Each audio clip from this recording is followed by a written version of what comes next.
UTVS News starts now. What I'm wearing here is a fancy shawl. They usually have fringe and beautiful designs and colors on the back. Dista's Beauty Supply has a lot of different types of wigs, but this is the BB and it's one of the most popular. It's easy as 1, 2, 3. Coming up in baseball after the break, find out which St. Cloud Husky turned Cleveland Indian. Normally, Jordan Smith would be practicing with the rest of the university's baseball team, but he got drafted by the Cleveland Indians in the 9th round out of 50.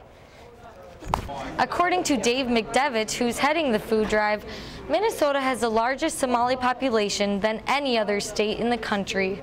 Food for Kids' goal was 285,000 boxes, but they ended up exceeding their goal with 310,000 boxes.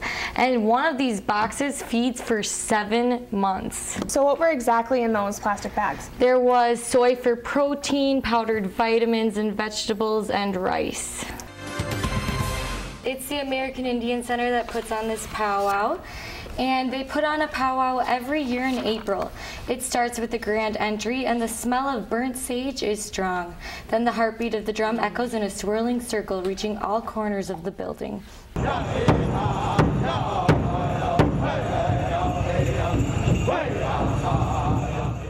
You're actually going out there to dance for the ones who cannot dance or are not able to dance.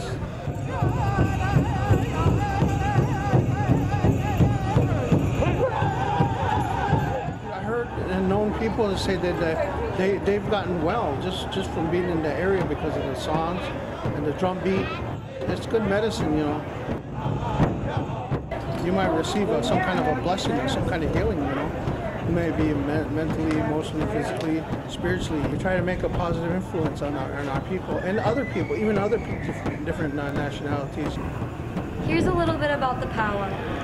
When dancers are surrounding a drum, they're honoring the song. They really appreciate it, and the music is pulling them towards it. There are 6 different styles of dance. There are 3 men's styles and 3 women's. The different styles of men's dance are traditional, grass, and fancy. And the 3 different types of women's style are traditional, jingle, and fancy shawl. What I'm wearing here is a fancy shawl. They usually have fringe and beautiful designs and colors on the back. It's said that fancy shawl dancers mimic the movement of a butterfly. When these feathers hit the floor, you know, when we're dancing, you know, their symbolism. Warrior has laid down his life, and a lot of our warriors done that for this country, for our country.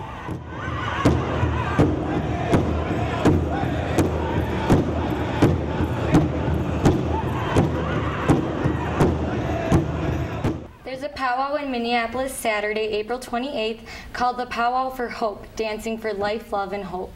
The powwow is organized by the American Indian Cancer Foundation, who says cancer is the leading cause of death for American Indians in Minnesota. It's a fundraiser to raise money for cancer education and supportive services for American Indians. Sociologists say that race doesn't actually exist. It's a state of mind, which makes sense, seeing that people come from all different kinds. And since it's Black History Month, it's important to be aware that there are people who don't identify as African American, but are classified that way, so here's what some people have to say. I am African American. I am proud. So my father's from Kansas City, and my mother, she's from Liberia. And so my mother is Liberian, and my father's Black American. So I'm literally African American. All right, I want you to keep your eyes closed. Okay. Put your hands up to hold something. Okay. Okay, grab this. Grab hold of this. Okay. All right. Now, open your eyes, and what does it say? Black. All right, how does it make you feel if somebody just labels you as Black? It kind of hurts because it's more than just the color. It's your roots and your nationality. Rip it up. Okay. The United States Census Bureau classifies all people of color in the United States, but shouldn't it be up to the person what their race classification is? I think classifying everyone as African American is kind of not a good thing. I identify racially as black. What does it say? Oh, you can turn it around. Oh, okay. It's a little annoying.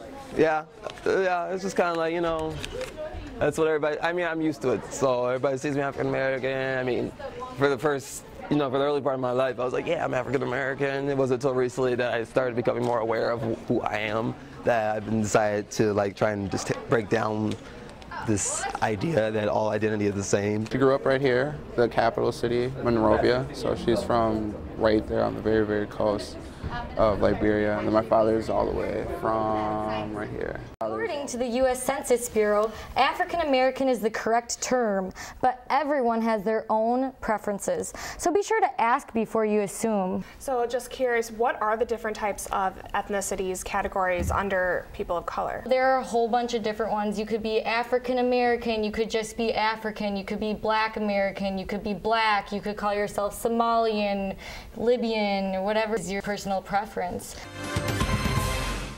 Come on in. Thank you. Have a good day.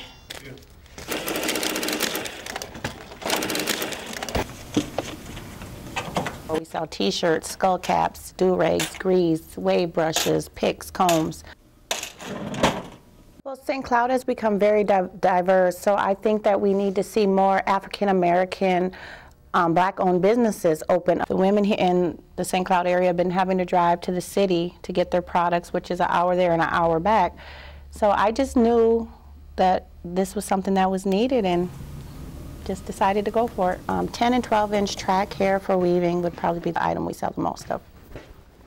These are, her name is, all the wigs have names. This is BB. She would be a short synthetic hairstyle wig. Sista's Beauty Supply has a lot of different types of wigs, but this is the BB and it's one of the most popular. It's easy as 1, 2, 3. We carry stuff for everybody. And I just wanted to say also, it's just not for ethnics. You know, I'm biracial. My mother's white, my father is black. So we have something for everybody here, but we just wanted to especially cater, though, to the ethnic community. And once I got a nice little lump sum together, I went looking for, you know, someone to lease me the space, and James Fulgham of Pantown Associates was nice enough to believe in my, you know, my dream and my outlook, and he leased me the space and right on the spot. And the most rewarding part is when the customers come in and tell me they're happy that we're here and please don't go out of business. You know, that just makes me feel good and know I did the right thing. Reporting for you, Ramona Marozas.